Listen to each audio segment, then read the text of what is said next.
ഒരിക്കൽ ഉമർ ഇബ്നുൽ ഖത്താബ് റളിയല്ലാഹു അൻഹുവിന്റെ കാലത്ത് ഉമർ റളിയല്ലാഹു അൻഹു നീതി നടപ്പാക്കിയ ഭരണാധികാരിയാണ്. ഒരാളെ കൊന്നുപോയി. കൊന്ന കൊലയാളിയെ സ്വന്തം മക്കള് തന്നെ കയ്യോടെ പിടിച്ചു. കൊല നടന്നു പോയിട്ടുണ്ട്, കൊന്നു കഴിഞ്ഞിട്ടുണ്ട്. കൊന്നു കഴിഞ്ഞാൽ ഇസ്ലാമിന്റെ നിയമം സ്വന്തം ബാപ്പയാണ് കൊന്നതെങ്കിലും കൊല്ലുന്ന സമയത്ത് കണ്ടാൽ അവന്റെ കൈ പിടിച്ച് വെച്ച് രക്ഷപ്പെടുത്താം, അവനെ പിടിക്കാം, അവന്റെ കൈ പിടിച്ച് രക്ഷപ്പെടുത്താം, അവനുമായി പോരാട്ടം നടത്തി അവനെ തിരിച്ചയക്കാം. അല്ലെങ്കിൽ ആ പോരാട്ടത്തിൽ അവൻ മരിച്ചു പോവുകയാണെങ്കിൽ ഉത്തരവാദി അവനാണ്, ഇപ്പുറത്തുള്ള ആളുകളല്ല. കൊല്ലുന്ന സമയത്ത് ശ്രദ്ധയിൽപ്പെട്ടാൽ കൊന്നു കഴിഞ്ഞാലോ, കഴിഞ്ഞാൽ ബാപ്പയാണ് കൊന്നത്, മക്കളാണ്. മക്കൾ എന്ത് ചെയ്തു? പകരം കൊന്നില്ല. അതെന്ത്? പകരം കൊല്ലാൻ പാടില്ല. ബാപ്പയെ കൊന്നവനെ പകരം കൊല്ലാൻ ഈ മക്കൾക്ക് പാടില്ല. പിന്നെ 5 ചെയ്യണം. ഇസ്ലാമിന്റെ നിയമമുണ്ട് അവിടെ. ആ നിയമം കോടതിയിൽ ഹാജരാക്കണം. അദ്ദേഹത്തെ പിടിച്ച് കോടതിയിൽ, ഉമർ റളിയല്ലാഹു അൻഹുവിന്റെ കോടതിയിൽ ഹാജരാക്കി. ഈ മക്കൾ പകരം കൊന്നിട്ടില്ല. ഉമർ ഇബ്നുൽ ഖത്താബ് റളിയല്ലാഹു അൻഹു എന്ത് ചെയ്തു? വിചാരണ ചെയ്തു. ഉമർ ഇബ്നുൽ ഖത്താബ് ഒരാൾ പറയുമ്പോഴേക്കും സ്വീകരിക്കല. അവര് വിചാരണ ചെയ്തിട്ടല്ലേ കോടതി തീരുമാനം പറയാം. എല്ലാ ഭാഗവും കേട്ട് സാക്ഷി വിസ്താരം നടത്തിയിട്ടല്ലേ. അല്ലെങ്കിൽ ഈ കൊന്നവൻ സമ്മതിക്കണം, ഞാൻ കൊന്നു എന്ന് സമ്മതിക്കണം. ഉമർ റളിയല്ലാഹു അൻഹു വിചാരണ ചെയ്തു. ഈ പ്രതി പറഞ്ഞു, ഞാൻ കൊന്നിട്ടുണ്ട്, ഇവരെ ബാപ്പയെ ഞാൻ കൊന്നിട്ടുണ്ട് എന്നവൻ സമ്മതിച്ചു. സമ്മതിച്ച സ്ഥിതിക്ക് അവനെ കൊല്ലാൻ വിധിക്കണം. മഹാനായ ഉമർ റളിയല്ലാഹു അൻഹു അവനെ കൊല്ലാൻ വിധിച്ചു. അല്ലെങ്കിൽ പിന്നെ ഈ മക്കൾ മാപ്പ് കൊടുക്കണം. മക്കൾ മാപ്പ് കൊടുക്കാൻ തയ്യാറായിട്ടില്ല. മാപ്പ് കൊടുത്താൽ അവിടെ ഇസ്ലാമിന്റെ നിയമം എന്താണ്? മാപ്പ് കൊടുക്കലാണ് പുണ്യം, പകരം കൊല്ലലല്ല പുണ്യം. മാപ്പ് കൊടുക്കലാണ് പുണ്യം. മാപ്പ് കൊടുക്കുന്നതാണ് പുണ്യം. അങ്ങനെ മാപ്പ് കൊടുത്താൽ അദ്ദേഹത്തെ കൊന്നതിന് പകരം 100 ഒട്ടകം പകരം നഷ്ടപരിഹാരമായി കൊടുക്കാൻ നിയമമുണ്ട്. അതിരിക്കട്ടെ, ഞാൻ പറഞ്ഞു വരുന്നത്, മാപ്പ് കൊടുക്കാൻ മക്കൾ തയ്യാറല്ല. അപ്പൊ ഉമർ റളിയല്ലാഹു അൻഹു അദ്ദേഹത്തെ കൊല്ലാൻ വിധിച്ചു. കൊല്ലാൻ വിധിച്ചപ്പോൾ ഇദ്ദേഹം പറഞ്ഞു, എന്നെ കൊല്ലുന്നതിന് എനിക്ക് തടസ്സം ഇല്ല, കൊന്നോളൂ, പക്ഷേ 3 ദിവസം എനിക്ക് അവധി തരണം. അത് എന്റെ ചെറിയ മക്കളുണ്ട്, ആ മക്കൾക്ക് ജീവിക്കാനുള്ള ധനം ഞാൻ ഒരു സ്ഥലത്ത് കുഴിച്ചിട്ടുണ്ട്. അതെന്റെ നാട്ടിൽ പോയി എടുത്ത് കൊടുത്തിട്ട് ഞാൻ തിരിച്ചു വരും. എന്നിട്ട് നിങ്ങൾ എന്നെ കൊന്നോളൂ, ഞാൻ കുറ്റക്കാരനാണ്. റളിയല്ലാഹു അൻഹു ചോദിച്ചു, നിന്നെ ഇപ്പൊ അങ്ങനെ അങ്ങ് വിട്ടാ നീ തിരിച്ചു വന്നില്ല, എന്താ ചെയ്യാ? ഇന്നത്തതുപോലെ ഉള്ള ടവർ പരിശോധിച്ചിട്ട് ആളെക്കാലത്ത് കണ്ടെത്താൻ കഴിയുന്ന കാലമൊന്നല്ല. എങ്ങനെ നീ തിരിച്ചു വന്നില്ല? അദ്ദേഹം പറഞ്ഞു, ഞാൻ എന്തായാലും തിരിച്ചു വരും. അങ്ങനെ വിടാൻ പറ്റില്ല, ഒരു ജാമ്യക്കാരൻ വേണം.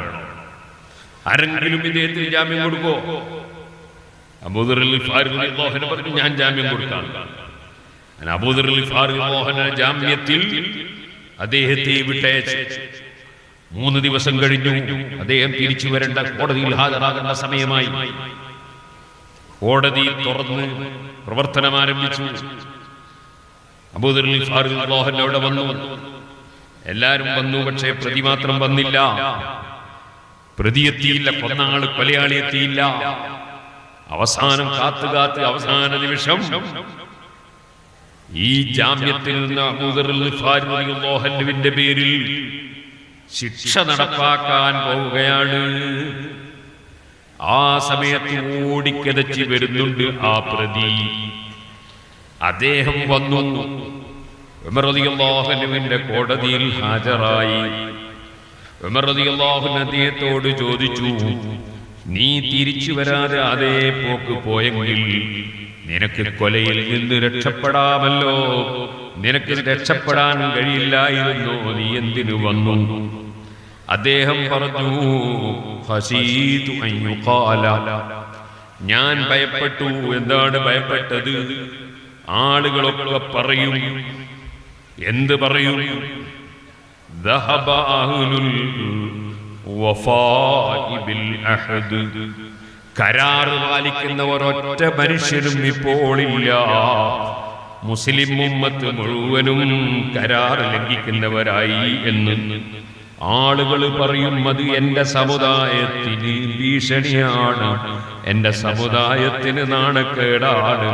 ഞാനൊരു തെറ്റ് ചെയ്തതിൻ്റെ പേരിൽ എൻ്റെ സമുദായം മൊത്തം പ്രതികൂട്ടിലാകും.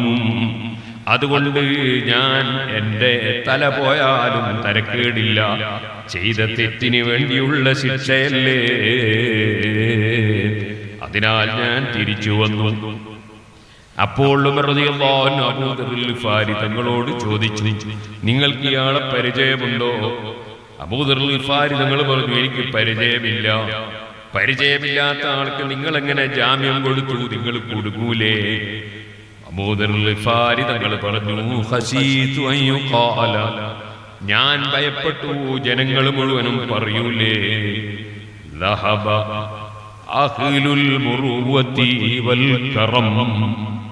ലോകത്ത് ഇപ്പോൾ മാന്യതയുള്ള വ്യക്തിത്വമുള്ള ഒരാൾ കുടുങ്ങിയാൽ അയാൾക്കൊരു ജാമ്യം കൊടുക്കാനെങ്കിലും തയ്യാറാകുന്ന മാന്യന്മാരാരും ഇപ്പോൾ ലോകത്തില്ല എന്ന് പറഞ്ഞാൽ അത് നമ്മുടെ സമുദായത്തിനൊരു കുറവല്ലേ?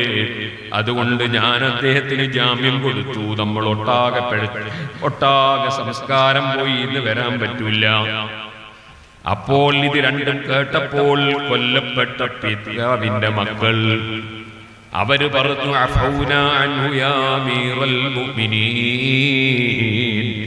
ഉമർ ഇബ്നുൽ ഖത്താബ്, ആ കൊലയാളിക്ക് നമ്മൾ മാപ്പ് കൊടുത്തു, അയാളെ കൊല്ലണ്ട.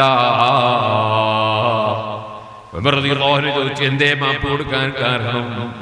അവര് പറഞ്ഞു, ഖശീനാ യുഖാല, ഞങ്ങളും ഭയപ്പെടുകയാണ്, ആളുകളൊക്കെ പറയൂലേ,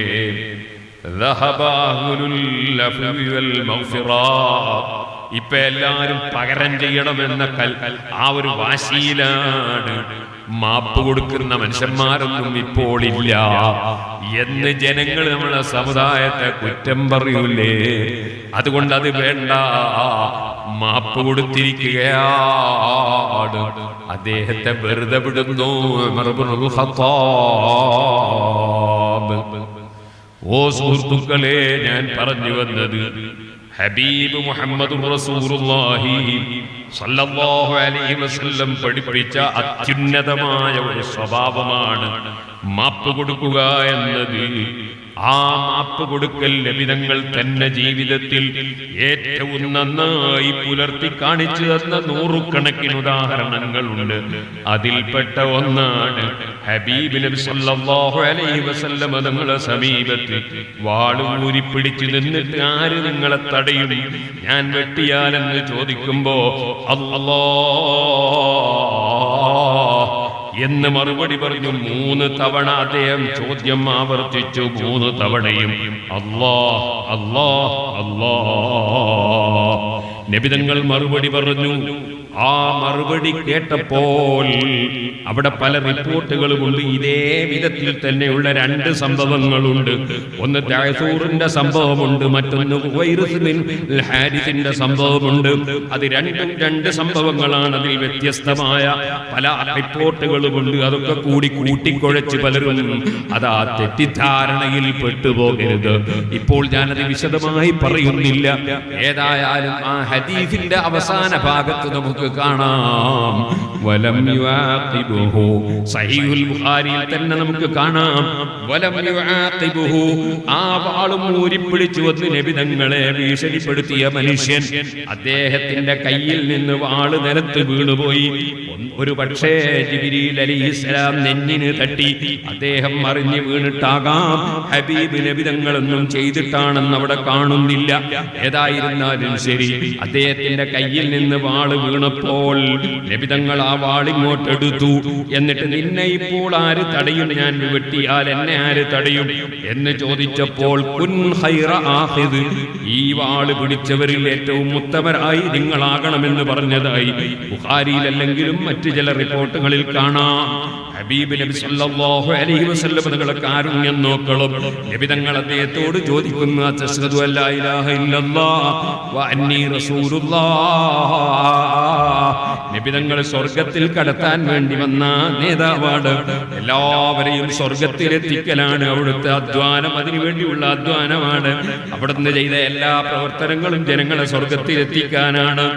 അങ്ങനെ സ്വർഗ്ഗത്തിലെത്തിക്കുമ്പോൾ എന്നിലേക്ക് വാള് ചൂണ്ടിയ, എന്നെ വെട്ടാൻ വാള് ചൂണ്ടിയ മനുഷ്യരെയും സ്വർഗ്ഗത്തിലെത്തിക്കണമെന്നാണ് നബി തങ്ങൾ ചിന്തിക്കുന്നത്. അതൊരു വല്ലാത്ത കാരുണ്യമല്ലേ? അവിടുന്ന് ചോദിക്കുന്നു, അശ്ഹദു അല്ലാ ഇലാഹ ഇല്ലല്ലാഹ് വ അന്നി റസൂലുള്ളാഹ്. എന്താണ് നിങ്ങൾ സ്റ്റേജിൽ ഇങ്ങനെ കളിച്ച ആൾക്കാർ ശ്രദ്ധിക്കുക, എന്റെ വേദ വെക്കില്ല.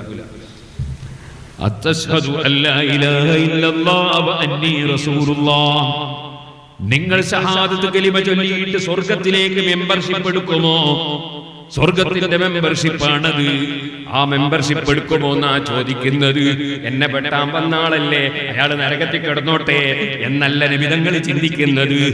എന്നിലേക്ക് വാള് പൊക്കിയ ആളല്ലേ, അയാൾ നരകത്തിൽ കിടക്കട്ടെ എന്നല്ല ചിന്തിക്കുന്നത്. അദ്ദേഹത്തെ സ്വർഗത്തിലെത്തിക്കാൻ എങ്ങനെ കഴിയുമെന്നാണ് ചിന്തിക്കുന്നത്. ഇതൊരു വല്ലാത്ത കാരുണ്യത്തിന്റെ മനസ്സല്ലേ? റഹ്മത്തുൽ ലിൽ ആലമീൻ. നിങ്ങളൊന്ന് ഷഹാദത്ത് കലിമ ചൊല്ലോ. അപ്പൊ അദ്ദേഹത്തിന്റെ മറുപടി ഇല്ല, അതിനൊന്നും ഞാനില്ല, ഞാൻ ഷഹാദത്ത് കലിമ ചൊല്ലൂല. പക്ഷേ വലാകിൻ ഉആഹിദുക, ഞാൻ നിങ്ങൾക്കൊരു കരാറ് തരാം. എന്തേ? ഞാൻ നിങ്ങളോട് കരാറ് ചെയ്യാം. ഞാൻ നിങ്ങളോട് പോരാടൂല, പോരാടുന്നവരുടെ കൂടെ ഞാൻ നിൽക്കൂല. ഞാൻ പക്ഷേ മുസ്ലിമാകൂല. സുബ്ഹാനല്ലാഹ്. നബി തങ്ങൾ എന്ത് ചെയ്തു? ഫഖല്ലാ സബീലഹു, അദ്ദേഹത്തോട് വെറുതെ പൊയ്ക്കൊള്ളാൻ പറഞ്ഞു, ഒന്നും പകരം ചെയ്തില്ല. അതുകൊണ്ട് സഹീഹുൽ ബുഖാരിയിൽ നമുക്ക് കാണാം, വലം യുആഖിബുഹു, നബി തങ്ങൾ അദ്ദേഹത്തെ ശിക്ഷിച്ചില്ല. മറ്റൊരു സ്ഥലത്ത് സുമ്മലം യുആഖിബുഹു, ഇതൊക്കെ കഴിഞ്ഞിട്ട് നബി തങ്ങൾ അദ്ദേഹത്തെ ശിക്ഷിച്ചില്ല. സഹീഹുൽ ബുഖാരിയിൽ പ്രത്യേകം പറഞ്ഞൊരു കാര്യമാണ്, ശിക്ഷിച്ചില്ല. എന്തൊരു കാരുണ്യമുള്ള നേതാവാണ് മുഹമ്മദ് റസൂലുള്ളാഹി സ്വല്ലല്ലാഹു അലൈഹി വസല്ലം. ആ മഹാനായ റസൂലുള്ളാഹി സ്വല്ലല്ലാഹു അലൈഹി വസല്ലം ഏറ്റവും വിവരമുള്ള ആളാണ്, ഏറ്റവും വലിയ കാരുണ്യമുള്ള ആളാണ്. എല്ലാവരോടും കാരുണ്യമാണ്, എല്ലാവരും രക്ഷപ്പെടണമെന്ന ചിന്തയാണ്. ആ ചിന്തയിലാണ് അവിടുത്തെ പ്രവർത്തനങ്ങൾ മുഴുവനും. ആ ഹബീബ് നബി സല്ലല്ലാഹു അലൈഹി വസല്ലമ തങ്ങളുടെ ജന്മമാസമാണ് നമ്മുടെ മുന്നിൽ നിൽക്കുന്ന റബീഉൽ അവ്വൽ. ധാരാളം നബി തങ്ങളുടെ മദ്ഹ് പറയണം, ധാരാളം നബി സല്ലല്ലാഹു അലൈഹി വസല്ലം തങ്ങളുടെ പേരിൽ സ്വലാത്ത് ചൊല്ലണം, ധാരാളം നബി തങ്ങളുടെ മൗലിദ് ഓതണം. എല്ലാ ഓരോ വീടുകളിലും മൗലിദ് ഓതണം, നബി തങ്ങളുടെ പേരിൽ സ്വലാത്ത് നടക്കണം. മൗലിദിന് ചെറിയ ആള് ആരുമില്ലെങ്കിൽ ഞാനും എന്റെ ഭാര്യയും മക്കളും ഇരുന്ന് മൗലിദ് ഓതണം. ഹബീബ് നബി സല്ലല്ലാഹു അലൈഹി വസല്ലം തങ്ങളോടുള്ള സ്നേഹം പ്രകടിപ്പിക്കണം. അതുപോലെ തന്നെ ഹബീബിന്റെ കാരുണ്യ പ്രവർത്തനങ്ങൾ, സാമൂഹ്യ പ്രവർത്തനങ്ങൾ, വിദ്യാഭ്യാസ പ്രവർത്തനങ്ങൾ, സാംസ്കാരിക പ്രവർത്തനങ്ങൾ, മാനുഷിക മൂല്യങ്ങളെ മുറുകെ പിടിച്ചുകൊണ്ടുള്ള മാനവികത പൊക്കിപ്പിടിച്ചുള്ള പ്രവർത്തനങ്ങൾ, ആ പ്രവർത്തനങ്ങൾ നിങ്ങൾ കണ്ടില്ലേ? അവിടുന്ന് പഠിപ്പിച്ചതെന്താണ്? ഏതൊരു പച്ചയായ കരലുണ്ടോ അവിടെയെല്ലാം പ്രതിഫലമുണ്ട്. എവിടെയാണ് ആ ഹദീസ് വന്നത്? സുബ്ഹാനല്ലാഹ്. വെറും ഐനുൻ നജസായ നായ, ആ നായക്ക് വെള്ളം ആവശ്യമുണ്ടെന്ന് മനസ്സിലാക്കി നായക്കൊരാള് വെള്ളം കൊടുത്തതിനാൽ അദ്ദേഹത്തിന്റെ ദോഷങ്ങൾ പൊറുക്കപ്പെട്ടുപോയി, സ്വർഗത്തിന് കാരണമായി എന്ന വിഷയം പറയുമ്പോ നായക്കെന്തെങ്കിലും ചെയ്തു കൊടുത്താൽ പ്രതിഫലം കിട്ടോ എന്ന് ചോദിക്കുമ്പോ പറഞ്ഞതാണ്, പച്ചയായ കരളുള്ള ഏത് ജീവിക്ക് എന്ത് നല്ലത് ചെയ്തു കൊടുത്താലും അതിന് പ്രതിഫലമുണ്ട്. ഈ ഹദീസല്ലേ സഹോദരന്മാരെ, അമുസ്ലിമീങ്ങൾക്ക് നമ്മൾ ധർമ്മം ചെയ്താൽ പ്രതിഫലം കിട്ടുമോ? പ്രത്യേകിച്ചും ഹർബിയായ അമുസ്ലിമിന് നമ്മൾ ധർമ്മം ചെയ്താൽ കൂലി കിട്ടുമോ? പോലുള്ള ഇമാമിങ്ങൾ പറഞ്ഞില്ലേ, അത് അമുസ്ലിമിന് ധർമ്മം ചെയ്താലും പടച്ചവന്റെ അടുക്ക കൂലി കിട്ടും.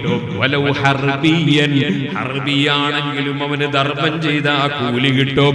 ഈ ഹദീസാണ് അതിന് തെളിവായി ഇമാമികൾ രേഖപ്പെടുത്തുന്നത്. ഞാൻ പറഞ്ഞു വന്നത് പരിശുദ്ധ ഇസ്ലാമിന്റെ മാനവികത, ഇസ്ലാമിൽ വർഗീയതയില്ല, ഇസ്ലാമിൽ ശത്രുതയില്ല. അതെ, ഇന്നല്ലാഹ യഅ്മുറു ബിൽ അദ്ൽ, അല്ലാഹു തആല നീതി കൊണ്ട് കൽപ്പിക്കുന്നു, നീതി കൊണ്ട് കൽപ്പിക്കുന്നു. സുബ്ഹാനല്ലാഹ്, നീതി.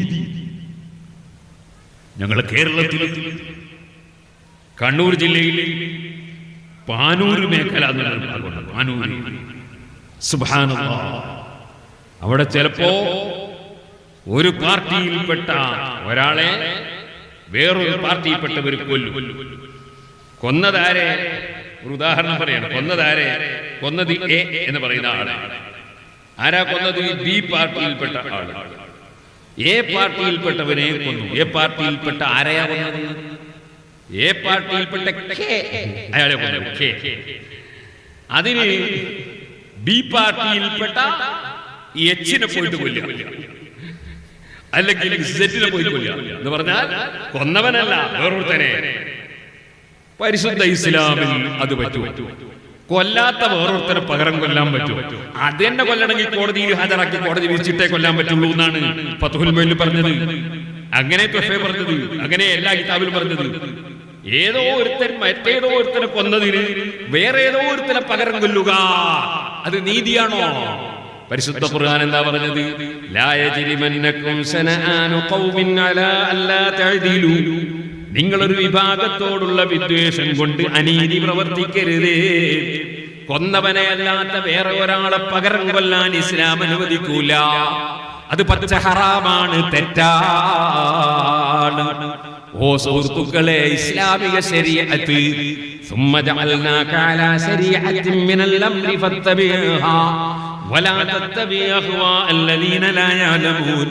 ഇതുപോലെ നിയമം കയ്യിലെടുക്കാൻ ഇസ്ലാം അംഗീകരിക്കൂല. എന്തേ? കോടതിയിൽ ഹാജരാക്കി കോടതി വിചാരണ ചെയ്ത് വിധിക്കണം. വ്യക്തികൾ നിയമം കയ്യിലെടുത്താൽ ഒരിക്കലും ഒരു രാജ്യത്തും സമാധാനം ഉണ്ടാകൂല. കുഴപ്പം തന്നെ, കുഴപ്പം തന്നെ. അതല്ലേ സിറിയയിൽ സംഭവിക്കുന്നത്, അതല്ലേ യമനിൽ സംഭവിക്കുന്നത്, അതല്ലേ അഫ്ഗാനിസ്ഥാനിൽ സംഭവിക്കുന്നത്, അത് തന്നെയല്ലേ പല മുസ്ലിം രാഷ്ട്രങ്ങളിലും. സുബ്ഹാനല്ലാഹ്, ഓരോരുത്തരും നിയമം കയ്യിലെടുത്ത് തമ്മിലടിച്ച് എത്ര മുസ്ലിം രാഷ്ട്രങ്ങളാണ് തകർന്നു പോയത്.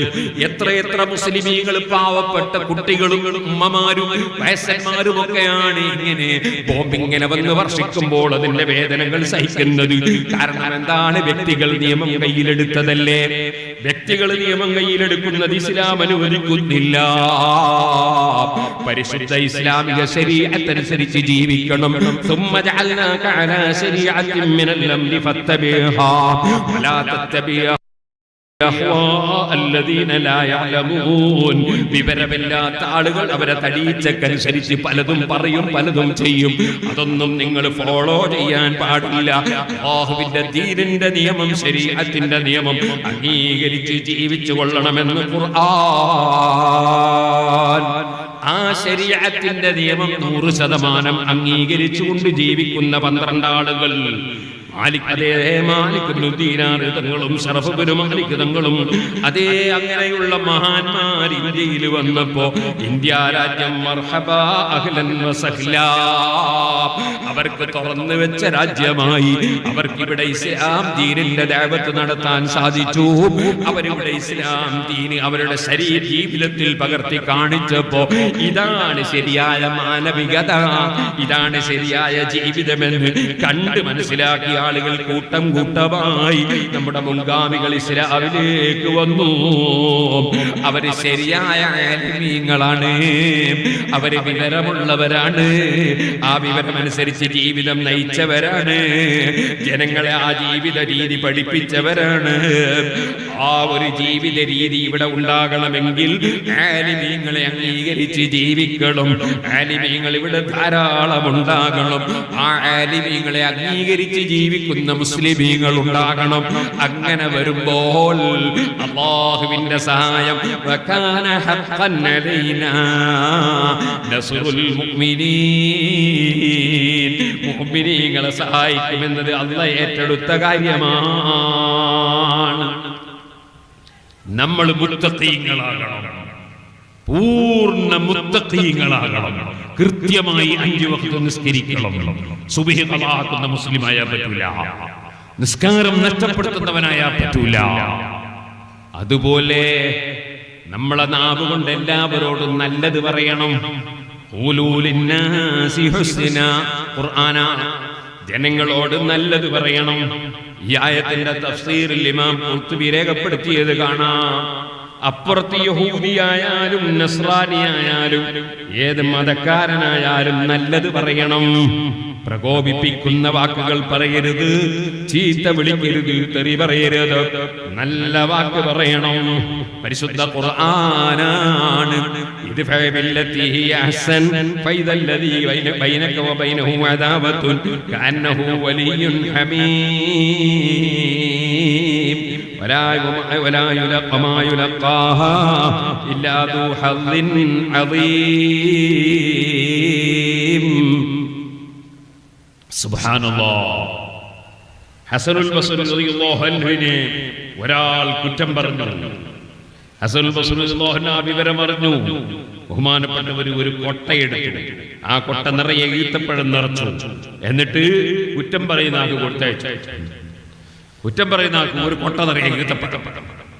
അത് കിട്ടിയപ്പോ അയാൾ ചോദിച്ചു, എന്തേ എനിക്കിങ്ങനെ ഈത്തപ്പഴം കൊടുത്തേക്കാൻ കാരണം? ഹസനുൽ ബസ്രി റളിയല്ലാഹു അൻഹു പറഞ്ഞു, നീ നിന്റെ നിസ്കാരവും നോമ്പും സക്കാത്തും ഹജ്ജും ഖുർആനോത്തും അങ്ങനെ ഒരുപാട് ആഖിറത്തിലേക്ക് സമ്പാദിച്ച സമ്പാദ്യങ്ങൾ നീ എനിക്ക് ഹദിയ ചെയ്യുന്നു എന്ന് ഞാൻ അറിഞ്ഞു. അപ്പോൾ ദുനിയാവിലേക്ക് സമ്പാദിച്ച കുറച്ച് നിനക്ക് അങ്ങോട്ടും ഹദിയ ചെയ്യാൻ വിചാരിച്ചു. ദുനിയാവിലേക്ക് സമ്പാദിച്ചാണ് അങ്ങോട്ട് തരാം. നീ ആഖിറത്തിലേക്ക് സമ്പാദിച്ചു വെച്ച കുറെ ഇങ്ങോട്ട് കൊടുത്തയച്ചില്ലേ? എനിക്ക് നിസ്കാരവും നോമ്പൊക്കെ എനിക്ക് കൊടുത്തയച്ചില്ലേ? കുറ്റം പറയുമ്പോൾ അങ്ങനെയാ. നമ്മൾ വേറൊരുത്തർ കുറ്റം പറഞ്ഞാൽ നമ്മളെ നോമ്പ് നിസ്കാരമൊക്കെ അയാളുടെ അക്കൗണ്ടിലേക്ക് ഇങ്ങനെ ട്രാൻസ്ഫർ ചെയ്യാണ്. ഓരോ നിസ്കാരവും നോമ്പൊക്കെ ഇങ്ങനെ. അതുകൊണ്ടാ ഒരു മഹാൻ ഒരിക്കൽ പറഞ്ഞത്, ഞാൻ ഒരാളെ കുറ്റവും പറയൂല, അഥവാ പറയുകയാണെങ്കിൽ ഞാൻ എന്റെ ഉമ്മാന്റെത് പറയും. അതെന്താന്ന് ചോദിച്ചു, എന്റെ നിസ്കാരം നോമ്പൽ ഉമ്മാക്കല്ലേ കിട്ടിയ പുറത്തു പോകില്ലല്ലോ. അതുകൊണ്ട് ഉമ്മാന്റെ കുറ്റം പറയാന്നല്ല പറഞ്ഞതിനാണ്. അപ്പൊ നമ്മൾ അമലൊക്കെ നമ്മളിങ്ങനെ ഓരോരുത്തരുടെ കുറ്റം പറഞ്ഞിട്ട് അവന്റെ പേരിലേക്ക് അവന്റെ അക്കൗണ്ടിലേക്ക് കൊടുക്കുകയാണ്. അങ്ങനെ ഒരു ഗീബത്ത് പറയുന്നവനാകാൻ പാടില്ല.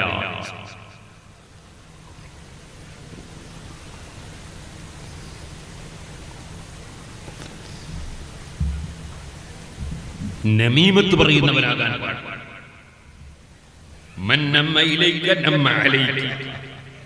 നിന്റെ അടുത്ത് ഒരാൾ വന്നിട്ട് പറഞ്ഞു, ഉസ്താദ് ഞങ്ങളെ പറ്റി അയാൾ ഇങ്ങനെയൊക്കെ പറഞ്ഞു, അങ്ങനെ പറഞ്ഞു, ഇങ്ങനെ പറഞ്ഞു.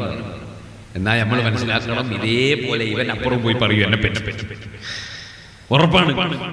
നിന്നോട് ഏഷണി പറയുന്നവൻ, പരസ്പരം തെറ്റിക്കാൻ സംസാരിക്കുന്നവൻ നിന്നെ സംബന്ധിച്ച് തിരിച്ചും പറയൂ എന്ന ബോധം നിനക്കുണ്ടാകണം. അവനോട് പറയണം. അയാൾ പറഞ്ഞിട്ട് പറഞ്ഞോട്ടെ, നീ എന്തിനാ നോക്കുന്നു? എനിക്ക് കുറെ നിസ്കാരം നോക്കാൻ കിട്ടിക്കോട്ടെ, നീ എന്തിനാ ഇല്ലാണ്ടാക്കുന്നത്? പിന്നൊരിക്കലും അവൻ പറയൂല. പിന്നെ അവനത് പറയൂല. നമ്മൾ ഏഷണികളിൽ വിശ്വസിക്കാൻ പാടില്ല. നമ്മൾ നേർക്കുനേരെ ജീവിക്കണം. അതാണ് ഇസ്ലാം. ഹബീബ് നബി സല്ലല്ലാഹു അലൈഹി വസല്ലം പ്രത്യേകത തന്നെ ഖുർആൻ പറഞ്ഞ എന്താണ്? യാസീൻ വൽ ഖുർആനിൽ ഹകീം ഇന്നക ലമിനൽ മുർസലീൻ അലാ സിറാത്തിൻ മുസ്തഖീം. നബിതങ്ങൾ അല്ലാഹ് പറഞ്ഞേച്ച ആളാണ് നിശ്ചയം. ഖുർആൻ സാക്ഷിയാണ്. ഖുർആൻ അതിന് സാക്ഷിയാണ്. ആ നബിതങ്ങളോട് ആരും വിരോധം വെക്കേണ്ടതില്ല. കാരണം ഇന്നക അലാ സിറാത്തിൻ മുസ്തഖീം. അതേ നബി സല്ലല്ലാഹു അലൈഹി വസല്ലം നേർക്ക് നേരെയുള്ള ജീവിത രീതിയിൽ ആ പന്ഥാവിൽ നയിക്കുന്ന ആളാണ്. ഒരു വളവുമില്ല, ആക്രമമില്ല, നീതിയില്ല. എല്ലാവരും നന്നാകണമെന്ന ചിന്തയാണ്. സുബ്ഹാനല്ലാഹ്. അബൂ മഹ്ദൂറ റളിയല്ലാഹു അൻഹുവിനെ നിങ്ങൾ കേട്ടിട്ടുണ്ടോ?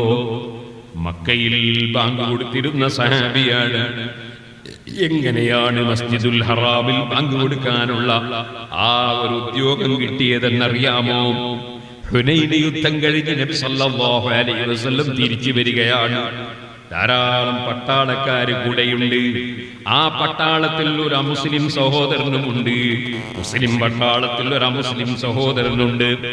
ആ മുസ്ലിം സഹോദരന്റെ പേരാണ് സഫ്വാൻ ഇബ്നു ഉമയ്യ.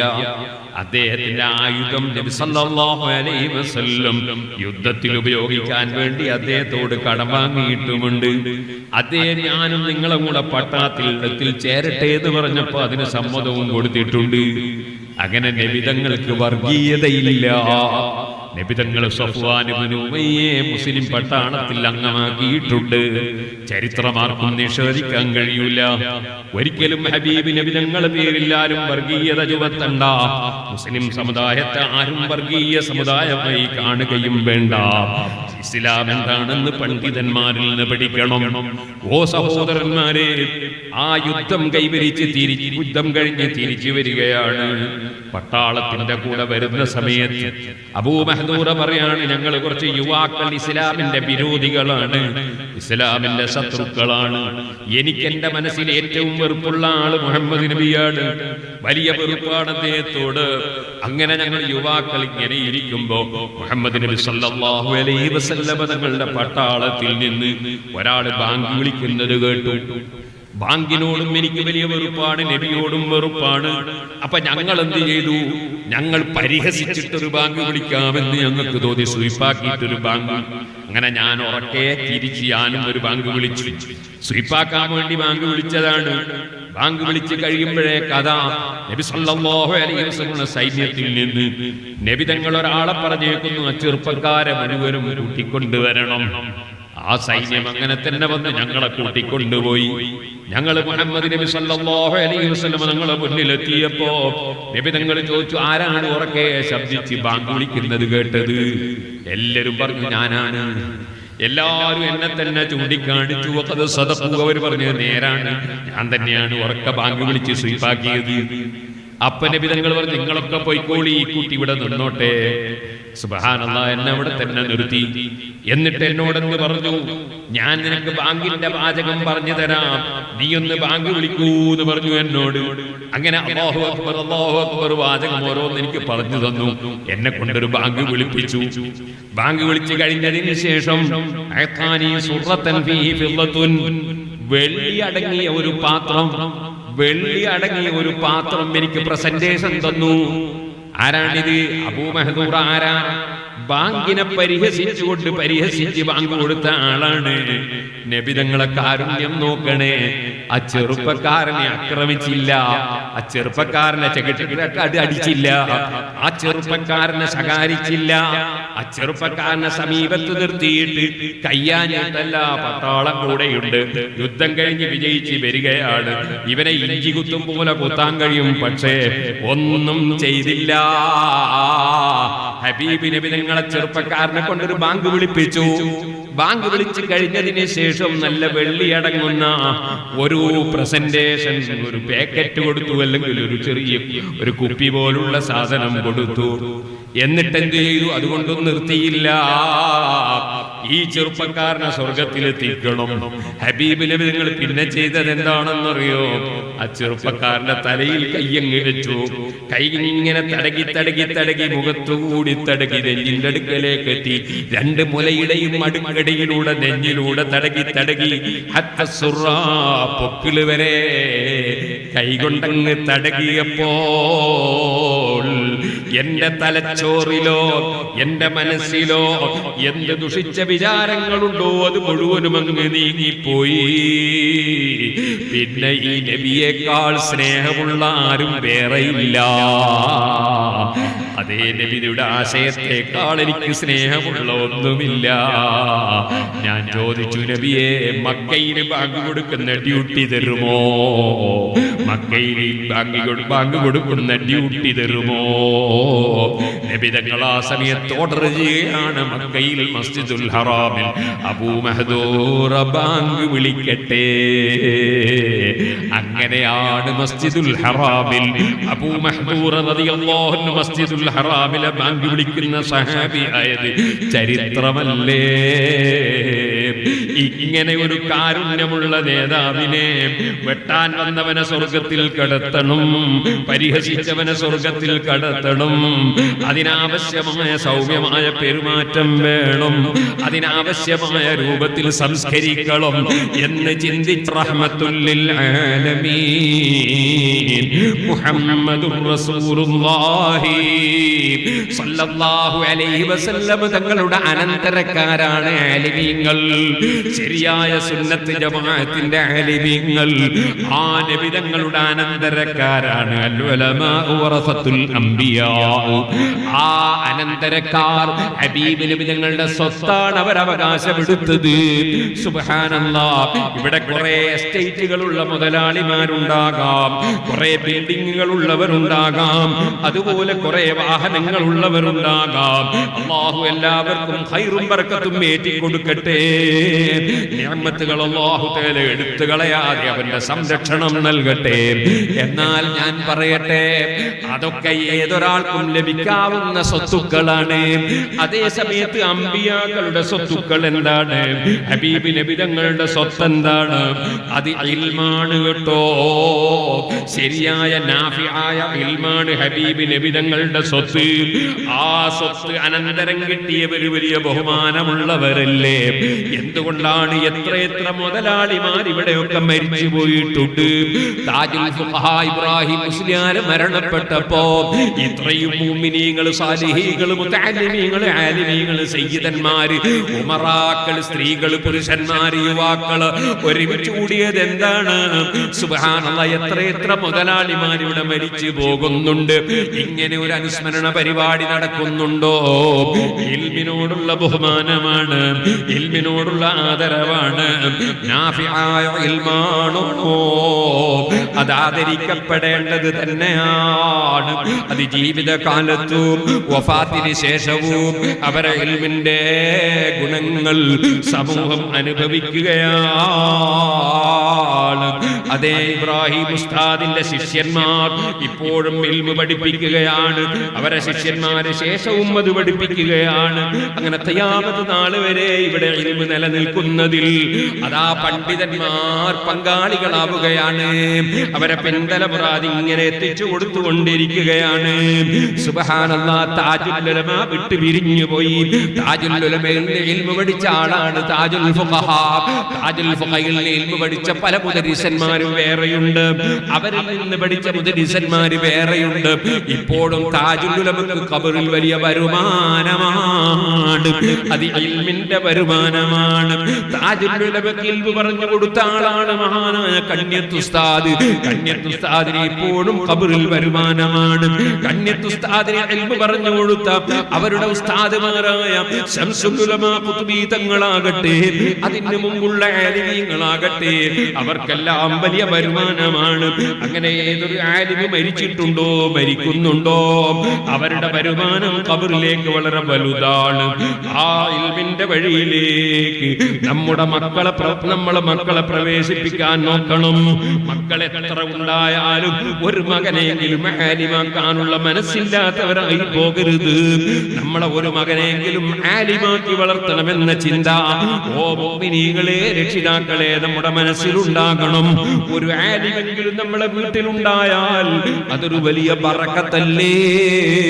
എന്റെ ചെറുപ്പക്കാരായ കുട്ടികളെ, നിങ്ങൾ ടെലിഫോണിൽ സമയം നഷ്ടപ്പെടുത്താതെ, ഉള്ള സമയം മുഴുവനും ഈ മൊബൈൽ ഫോണിൽ കളിച്ചു തീർക്കാതെ കിതാബ് നന്നായി പഠിക്കാൻ ശ്രമിക്കണം, നന്നായി ഇൽമു മനസ്സിലാക്കണം, നാഫിയായ ഇൽമു സമ്പാദിക്കണം. ഈ ഉമ്മത്തിനെ രക്ഷപ്പെടുത്താൻ ആലിമീകൾക്കേ കഴിയൂ. അതുകൊണ്ട് തന്നെ ആലിമീകൾ ഇൽമു നന്നായി പഠിച്ച്, ഖുർആൻ നന്നായി ഗ്രഹിച്ച്, ഹദീസ് നന്നായി ഗ്രഹിച്ച്, തഫ്സീറുകൾ നന്നായി ഗ്രഹിച്ച്, ഫിഖ്ഹിന്റെയും അഖീദയുടെയും തസവ്വുഫിന്റെയും താരീഖിന്റെയും അഖ്ലാഖിന്റെയും എല്ലാ ഗ്രന്ഥങ്ങളും നന്നായി നോക്കി നല്ല ബൃഹത്തായ ആലിമീങ്ങളായി ഈ ഉമ്മത്തിന് ആലിമീങ്ങൾ നേതൃത്വം കൊടുക്കണം. അതിന് ഈ ഭാവി തലമുറയിൽ ഉന്നതന്മാരായ ആലിമീങ്ങൾ ഉണ്ടാകണം.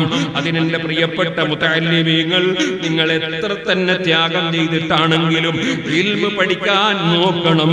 അവിടെ പിന്നെ നമ്മുടെ വീട്ടിലുള്ള എല്ലാ സൽക്കാരത്തിനും, തൊട്ട വീട്ടിലുള്ള എല്ലാ സൽക്കാരത്തിനും, കല്യാണത്തിനും അങ്ങനെ തുടങ്ങിയിട്ട് എല്ലാം കഴിഞ്ഞിട്ട് ബാക്കിയുള്ള സമയം ഓതാമെന്ന് വിചാരിക്കരുത്. കുറച്ചു കാലം നമ്മൾ അധ്വാനിച്ച് പഠിച്ചാൽ നമുക്ക് വളരെ നന്നായി ഇൽമു ഗ്രഹിക്കാൻ അല്ലാഹു തആല തൗഫീഖ് തരും. സൈക്കിൾ പഠിക്കുന്നത് കണ്ടില്ല മോനെ? സൈക്കിൾ പഠിക്കുമ്പോ എങ്ങനെ കേറി ഉണത്തന്നെ ഓടിയങ്ങ് പോകൂലേ? സൈക്കിൾ പഠിക്കുമ്പോ ഫസ്റ്റ് തന്നെ ഇല്ലില്ല, കുറെ വീഴും, കുറെ മറിയും, വേറെ ആൾ പിടിക്കും. ഒരുപാട് അധ്വാനമുണ്ട് സൈക്കിൾ പഠിക്കാൻ. പഠിച്ചാലോ, ശരിക്കും പഠിച്ചാലോ പിന്നെ ഒരു പ്രശ്നമില്ല. സൈക്കിൾ ഓട്ടി ഇങ്ങനെ പോകുമ്പോ രണ്ട് കൈയും പിടിച്ചിട്ട് സൈക്കിൾ ഇങ്ങനെ ഓടിക്കുന്നുണ്ടാവും, ഒരു പ്രശ്നമില്ല. നീന്തം പഠിക്കുമ്പോഴോ, നീന്തം പഠിക്കുമ്പോ ഒരു കുളത്ത് കൊണ്ടുപോയി എന്നിട്ട് വെള്ളത്തിൽ അങ്ങോട്ടാ നീന്തോ? ഇല്ല. പിന്നെ സുബ്ഹാനല്ലാഹ്, കുറെ വെള്ളം കുടിക്കും, പിന്നെ കുറെ കാണുപോകും, അപ്പൊ വേറെ ആൾ പിടിക്കും, ഒരാൾ കൈ ഇങ്ങനെ വെച്ച് കുറെ അധ്വാനിച്ച് പഠിച്ച് പഠിച്ച് പഠിച്ച് നീന്തം പഠിച്ചാലോ, പഠിച്ചാൽ പിന്നെ വെള്ളത്തിലേക്ക് ഇങ്ങനെ മലർന്ന് കിടന്നാലും നീന്താൻ കഴിയൊരു പ്രശ്നം ഉണ്ടാവില്ല, അല്ലേ? ഇതുപോലെ ഇൽമു നന്നായി പഠിച്ച് കിതാബുമായി നന്നായി ബന്ധം പുലർത്തിയാൽ പിന്നെ ഇൽമൊക്കെ താനേ കിട്ടിക്കൊണ്ടിരിക്കും. പിന്നെ മലർന്ന് കിടന്ന് നീന്താനാവും. അതിനാദ്യം നന്നായി അധ്വാനിച്ച് പഠിക്കണം, നന്നായി അധ്വാനിച്ച് പഠിക്കണം. നേരെ മറിച്ച് പഠിക്കാതെ നീന്താൻ കഴിയൂല. പ്ലെയിൻ അതിന്റെ ടേക്ക് ഓഫ് ചെയ്യുന്ന സമയത്തും ലാൻഡ് ചെയ്യുന്ന സമയത്തും ഒക്കെ പ്രത്യേകം ശ്രദ്ധിക്കണം, വളരെ നന്നായി ശ്രദ്ധിക്കണം. സുബ്ഹാനല്ലാഹ്, അത് മാത്രം പോരാ, ഏത് സമയത്തും ഇങ്ങനെ മെസ്സേജുകൾ ശ്രദ്ധിച്ചുകൊണ്ടിരിക്കണം, അതുപോലെ ക്യാമറ ശ്രദ്ധിച്ചുകൊണ്ടിരിക്കണം. ഇങ്ങനെ 100% എല്ലാ വിഷയങ്ങളും ശ്രദ്ധിച്ച് പ്ലെയിൻ ഓടിച്ച് ആ പ്ലെയിനിൽ യാത്ര ചെയ്യുന്നവരെയും പുറത്തുള്ളവരെയും, അതുപോലെ പ്ലെയിനിനെയും സ്വന്തം ശരീരത്തെയും എല്ലാം സുരക്ഷിതമായി പറപ്പിച്ച് കൊണ്ടുപോകാൻ കഴിയുന്നവനാണ് പൈലറ്റ്. ഇതുപോലെ ഈ സമുദായത്തിലുള്ള എല്ലാ യുവാക്കളെയും, പ്രായമുള്ളവരെയും, കുട്ടികളെയും, സ്ത്രീകളെയും, കാരണവന്മാരെയും എല്ലാം ഇസ്ലാമിന്റെ ശരിയായ പന്ഥാവിലൂടെ, മുസ്തഖീമായ വഴിയിലൂടെ, സിറാത്തുൽ ലദീന അൻഅംത അലൈഹിം ഗൈറിൽ മഗ്ദൂബി അലൈഹിം വലദ്ദാല്ലീൻ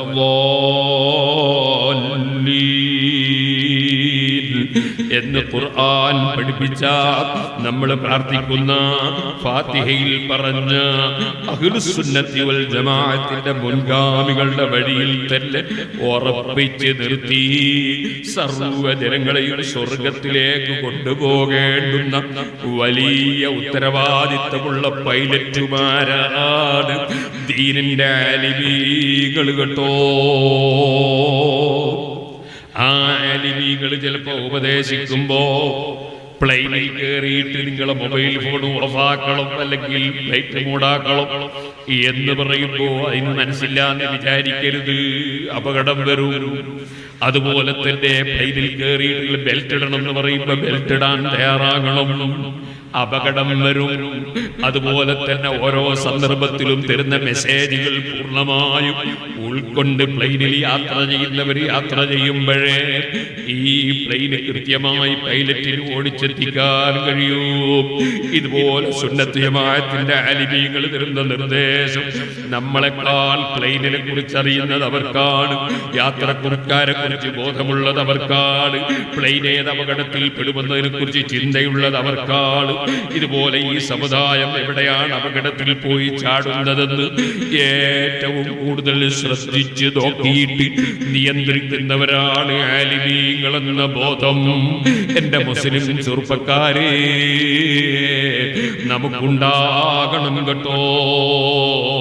അതാണ് ഖുർആൻ പറഞ്ഞത്, ثم جعلناك على شريعة من الأمر فاتبعها ولا تتبع أهواء الذين لا يعلمون. അറിവില്ലാത്ത ആളുകൾ അവർ നിങ്ങളെ പലതിലേക്കും നയിച്ചു കൊണ്ടുപോകും. അതിൽ പെട്ടുപോകാൻ പാടില്ല. നിങ്ങൾ പരിശുദ്ധ ഇസ്ലാമിക ശരീഅത്തിന്റെ നിയമങ്ങൾ പൂർണ്ണമായി പാലിച്ച് ജീവിക്കണം. അതാണ് ഉഖ്റവിയായ ആലിമീങ്ങൾക്ക് ഏറ്റവും കൂടുതലായി പറയാനുള്ളത്. ഞാൻ എന്റെ വാക്കുകൾ അവസാനിപ്പിക്കട്ടെ. ഹാറൂൻ റഷീദ് രാജാവ് ഒരു രാത്രിയിൽ ഫദ്ലുൽ ബർമഖി എന്ന് പറയുന്ന അദ്ദേഹത്തിന്റെ സഹചാരിയോട് പറഞ്ഞു, ഇന്നത്തെ രാത്രി എനിക്ക് നിങ്ങളൊരു നല്ല മനുഷ്യനെ കാണിച്ചു തരണം. ഞാൻ ഈ ഭരണാധികാരിയായി ഭരണം നടത്തുന്നു, അതൊക്കെ എനിക്ക് ആകെ മടുത്തിരിക്കുന്നു. എനിക്കൊരു നല്ല മനുഷ്യന്റെ അടുത്ത് പോയിട്ടൊന്ന് ദുആ ചെയ്യിപ്പിക്കണം, അദ്ദേഹത്തിന്റെ നിർദ്ദേശം കേൾക്കണം.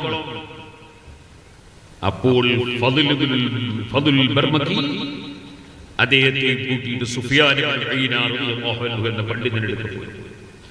പണ്ഡിതന്റെ വാതിലിൽ പോയി മുട്ടി. വലിയ മഹാനാണ്. സുഫിയാൻ റളിയല്ലാഹു അൻഹു ചോദിച്ചു, മൻ അൻതും, ആരാണത്? അബൂ പറഞ്ഞു, ഹാറൂൻ. പറഞ്ഞു, അമീറുൽ മുഅ്മിനീൻ ഹാറൂൻ. അപ്പൊ ചോദിച്ചു, രാജാവിന് ഇത്ര ബുദ്ധിമുട്ടിങ് വന്നു? നിങ്ങൾ എന്നോട് പറഞ്ഞില്ലേ ഞാൻ അങ്ങോട്ട് വരൂലേ? അപ്പോ ഹാറൂൻ റഷീദ് പറഞ്ഞു, ഫദ്ലിനോട് കൂട്ടിക്കൊണ്ടുപോയ ഫദ്ലിനോട് പറഞ്ഞു, ഞാൻ ഈ മുസ്ലിയാരല്ലോ. ഞാൻ ആലോചിച്ച് ഇങ്ങനത്തെ മുസ്ലിയാരല്ല എനിക്ക് വേണ്ടത്. അത് എന്നെ ഇങ്ങോട്ട് ഒരു പരിഗണിക്കുന്ന ആള് വേണ്ട, എന്നെ പരിഗണിക്കാത്ത ഒരു പണ്ഡിതനാണ് വേണ്ടത്. സുഫിയാൻ ഒരു വലിയ മഹാനാണ്. ആ മഹാൻ പറഞ്ഞതിൽ തെറ്റൊന്നുമില്ല, ശരിയാണ്. പക്ഷെ എനിക്ക് വേണ്ടത് ദുന്യാവിന് വില കൽപ്പിക്കാത്ത, ഞാനൊരു ഭരണാധികാരിയാണ് എന്ന നിലപാടൊന്നും കാണിക്കാത്ത, എന്നെ ഒരു വിലയും വെക്കാത്ത ഒരു പണ്ഡിതനാണ്. അതാണ് ഇദ്ദേഹം. അപ്പോൾ അവര്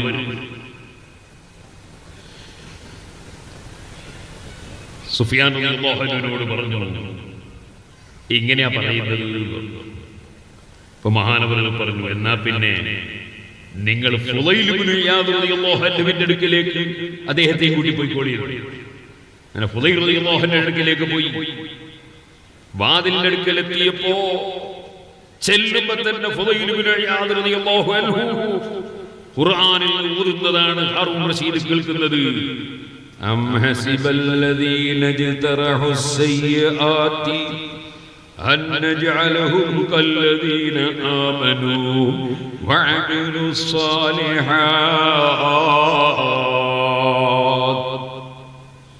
سبحان الله. ഞാൻ പറഞ്ഞില്ലേ, മാലിക് ഇബ്നു ദീനാർ റളിയല്ലാഹു അൻഹു, ശറഫ് ഇബ്നു മാലിക് റളിയല്ലാഹു അൻഹു, ഹബീബ് ഇബ്നു മാലിക് റളിയല്ലാഹു അൻഹു, നമ്മളെ മുൻഗാമികളായ മുഅ്മിനീകളില്ലേ, സാലിഹീകളില്ലേ, അവർക്ക് അല്ലാഹു കൊടുത്തൊരു ഇസ്സത്തില്ലേ, അവർക്ക് കൊടുത്തൊരു സ്നേഹമില്ലേ, ഒരാദരവില്ലേ? അതെന്തേ നമുക്ക് കിട്ടാത്തത്? അല്ലാഹു ഖുർആനിൽ പറഞ്ഞില്ലേ, അംഹസിബല്ലദീന യജ്തറഹുസ് സയ്യിആത്ത്, തെറ്റുകൾ ചെയ്യുന്ന ജനങ്ങൾ വിചാരിച്ചുവോ, അന്നജഅലഹും കല്ലദീന ആമനു, വഅമിലു സ്വാലിഹാത്ത്. ഈമാനും സൽക്കർമ്മവുമുള്ള മഹാന്മാരെ പോലെ തെറ്റ് ചെയ്യുന്നവരെ നമ്മളാക്കുമെന്ന് വിചാരിച്ചുവോ? ആ വിചാരം ശരിയല്ല. മഹാന്മാർക്ക് നമ്മൾ കൊടുക്കുന്ന സ്ഥാനം തെറ്റും കുറ്റവും ചെയ്യുന്നവർക്ക് കിട്ടൂല. ഇത് തന്നെയല്ലേ സഹോദരന്മാരെ ഈ ആഖിറുസമാനിലുള്ള നമ്മൾക്ക് സംഭവിച്ചു പോയത്? നമ്മൾക്ക് തീരെ വില വെച്ചില്ല. ഞാൻ സങ്കടം പറയട്ടെ, ഞങ്ങളെ നാട്ടിലൊക്കെ ജോലിക്ക് വരുന്ന കുറെ വടക്കേ ഇന്ത്യയിലുള്ള മുസ്ലിമീങ്ങളുണ്ട്. പേര് ചോദിച്ചാൽ നജാത്തുള്ള, റഹ്മത്തുള്ള തുടങ്ങിയ നല്ല പേരാണ്. ചോരൊറ്റ നേരം നിസ്കരിക്കൂല. അതെ, അങ്ങനത്തെ ഒരു ദീനീ ബോധം അവർക്കില്ല. ലഹരി ഉപയോഗിക്കുന്നതിനോ കഞ്ചാവ് വലിക്കുന്നതിനോ ഒരു മടിയും പലർക്കുമില്ല. സുബ്ഹാനല്ലാഹ്, വടക്കേ ഇന്ത്യയിലൊക്കെ പോയാൽ കാണുന്ന കാഴ്ച എന്താണ്? അജ്മീറിൽ ചെന്നാൽ കാണുന്നത് എന്താണ്? ഡൽഹിയിൽ ചെന്നാൽ പല മഖ്ബറയിലും കാണുന്നത് എന്താണ്? ആ മഹാന്മാരെ മഖ്ബറയിൽ ചെന്ന് യാസീൻ ഓതുന്നതിന് പകരം, ഖുർആൻ ഓതി സിയാറത്ത് ചെയ്യുന്നതിന് പകരം, അതേ മഖ്ബറയുടെ സമീപത്ത് വഅദ് സംഘടിപ്പിക്കുന്നതിന് പകരം, അവരെ മഖ്ബറയുടെ സമീപത്ത് ദിക്റും സലാത്തും ദുആയും നടത്തുന്നതിന് പകരം, അതൊക്കെ നല്ല കാര്യങ്ങളാണ്, അതൊക്കെ സുന്നത്ത് ജമാഅത്തിന്റെ നടപടികളാണ്. അതിന് പകരം സുബ്ഹാനല്ലാഹ് പലരും പോയി ഖബറിന് സുജൂദ് ചെയ്യുകയാണ്. പച്ച ഹറാമല്ലേ? ഖബറിന്റെ സമീപത്ത് പോയി വീട് ഉരുളുകയാണ്. ചിലര് ഖബറിൽ ഇങ്ങനെ തവാഫ് ചെയ്യുകയാണ്. ഇങ്ങനെ ഇസ്ലാമിൽ വിരോധിക്കപ്പെട്ട കാര്യങ്ങൾ മഹാന്മാരെ ഖബറിന്റെ അടുക്കൽ ചെയ്യുന്നത് കടുത്ത അദബുകളല്ലേ, കടുത്ത തെറ്റല്ലേ? പക്ഷെ ആ തെറ്റൊക്കെ ഒരു സൽക്കർമ്മമാണെന്ന് വിചാരിച്ചുള്ള പ്രവർത്തനങ്ങൾ നടക്കുകയാണ്. നിസ്കരിക്കുന്നവർ വളരെ കുറവ്, ദീന് അതാ കൈവശമുള്ളവർ വളരെ കുറവ്, മദ്യപിക്കാത്തവർ വളരെ കുറവ്. എന്തേ ഈ ഒരു രൂപത്തിൽ ഈ സമുദായം മതപ്പതിച്ചു പോയത് കൊണ്ട് തന്നെ ഈ സമുദായത്തിന്റെ ഇസ്സത്ത് നഷ്ടപ്പെടുന്നു. സമുദായത്തിന് പരീക്ഷണങ്ങൾ ഓരോന്നായി വരുന്നു. അല്ലാഹ് പറഞ്ഞില്ലേ, അം ഹസിബല്ലദീന തറഹുസ്സയ്യാത്തി അന്നജഅലഹും കല്ലദീന ആമനു വഅമിലു സ്വാലിഹാത്ത്. ഈമാനും സൽക്കർമ്മവുമുള്ള മഹാന്മാരെ പോലെ കുറ്റവാളികളായ ആളുകളെ നമ്മളാക്കുമെന്ന് വിചാരിച്ചുവോ? ഈ അർത്ഥം വരുന്ന സൂറത്തുൽ ജാസിയയിലെ 21-ാമത്തെ ആയത്താണ്. ഫുളൈൽ ഇബ്നു ഇയാദ് റളിയല്ലാഹു അൻഹു റൂമിന്റെ ഉള്ളിൽ കേൾക്കുന്നത്, ഓതുന്നത് ആ ശബ്ദമാണ് ഹാറൂൻ റഷീദ് രാജാവ് പുറത്തുനിന്ന് കേൾക്കുന്നത്. ഹാറൂൻ റഷീദ് രാജാവ് പറഞ്ഞു, ലൗലം യകുൽ ലനാ ഹദ്ദുൻ മിൻ സുഹബത്തി ഹാദാ ശഖ്സി ഗൈറ ഇസ്തിമാഇ ഹാദിഹിൽ ആയതി ലകഫാനാ. ഈ മഹാനെ കാണാൻ വന്നിട്ട് ഈ ഒരൊറ്റ ആയത്ത് കേട്ടത് കൊണ്ട് അത് തന്നെ മതിയല്ലോ. എന്നെ പോലുള്ളവരുടെ മനസ്സിനെ തട്ടി ഉണർത്താൻ ഈ ഒരായത്ത് കേട്ടത് തന്നെ മതിയല്ലോ, വന്നത് മുതലായല്ലോ. ഫുളൈൽ ഇബ്നു ഇയാദ് റളിയല്ലാഹു അൻഹുവിന്റെ വാതിൽ നിന്ന് മുട്ടി. ഫുളൈൽ റളിയല്ലാഹു അൻഹു ബാബ്, ആരാണ് ഗേറ്റിംഗില്? അപ്പൊ പറഞ്ഞു, അമീറുൽ മുഅ്മിനീൻ ഹാറൂൻ, അതിവിടുത്തെ ഭരണാധികാരി ഹാറൂൻ റഷീദ് രാജാവാണ്. ഫുളൈൽ ഇബ്നു ഇയാദ് തങ്ങളെ മറുപടി, വമാ ശഅനുഹു മഈ, അയാൾ എന്തിനാ എന്റെ അടുത്ത് വരുന്നത്? വമാ ശഅനുഹു മഈ, അദ്ദേഹം എന്റെ അടുക്കൽ വരേണ്ട പ്രശ്നം എന്താണ്? ഫൈനി ഫഖീറുൻ ഹാരിബുൻ, ഞാനൊരു പാവപ്പെട്ടവനല്ലേ, ഞാൻ ഭരണാധികാരിയിൽ നിന്ന് ഓടിപ്പോകുന്നവനല്ലേ, ഞാനിവിടെ ഭരണാധികാരികളെയും നോക്കി പോന്നവനല്ലല്ലോ, ഭരണവും നോക്കി പോന്നവനല്ലല്ലോ. എന്റെ അടുക്കൽ അദ്ദേഹത്തിന് എന്തിനു വരണം? അദ്ദേഹം എന്തിനു വരണം? വമാ ഫതഹൽ ബാബ്, വാതിൽ തുറന്നു കൊടുത്തില്ല. അപ്പോൾ പിന്നെ അവിടെ കാവൽ നിൽക്കുന്ന ആള് പറഞ്ഞു, ഭരണാധികാരിയെ അനുസരിക്കണ്ടേ? സുബ്ഹാനല്ലാഹ്. അപ്പോൾ മഹാനവറുകൾ പറഞ്ഞു, നിങ്ങൾ എന്നെ കൺഫ്യൂഷൻ ആക്കല്ലേ, അദ്ദേഹത്തിന് കടന്നേ പറ്റൂ എന്നുണ്ടോ?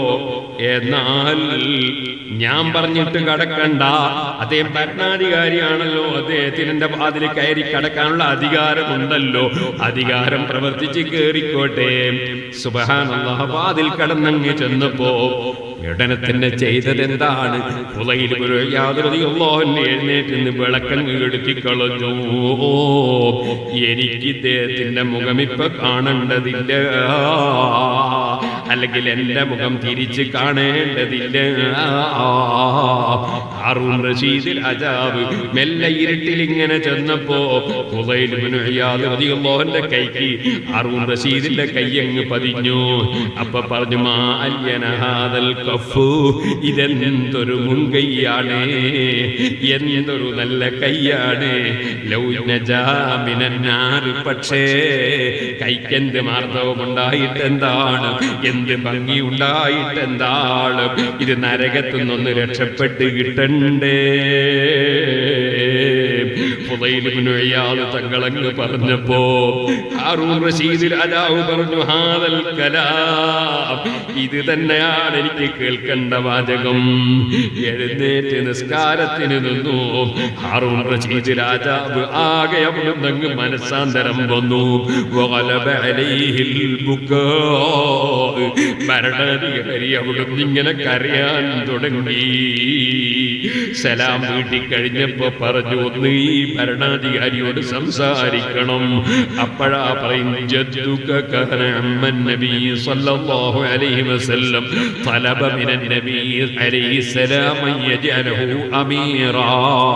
നിങ്ങളെ വല്യാപ്പയുണ്ടല്ലോ നബി തങ്ങളുടെ അമ്മ, അതേ ഒരു നേതാവാക്കാൻ, ഭരണാധികാരിയാക്കാൻ, ഗവർണറാക്കാൻ, ഉദ്യോഗസ്ഥനാക്കാൻ പറഞ്ഞപ്പോൾ നബി തങ്ങൾ പറഞ്ഞൊരു വാക്കുണ്ടേ, ഭരണാധികാരി, ത്വാഅതുക ലില്ലാഹി തആല ലഹ്ലതൻ ഖൈറുൻ ലക മിൻ ത്വാഅത്തിൻ നാസി ലക അൽഫ സനാ.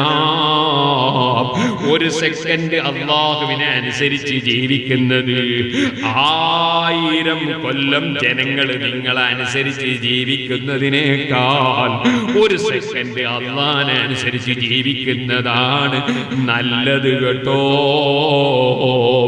അധികാരങ്ങളും സ്ഥാനങ്ങളൊക്കെ ഖിയാമത്ത് നാളിൽ ഇന്നൽ ലിമാറത യൗമൽ ഖിയാമത്തി നദാമാ. അധികാരങ്ങളും സ്ഥാനങ്ങളൊക്കെ ഖിയാമത്ത് നാളിൽ ഖേദിക്കാൻ കാരണമാണ്. അതുകൊണ്ട് അല്ലാഹുവിലേക്ക് ഖൽബ് തിരിച്ച് ജീവിക്കണേ.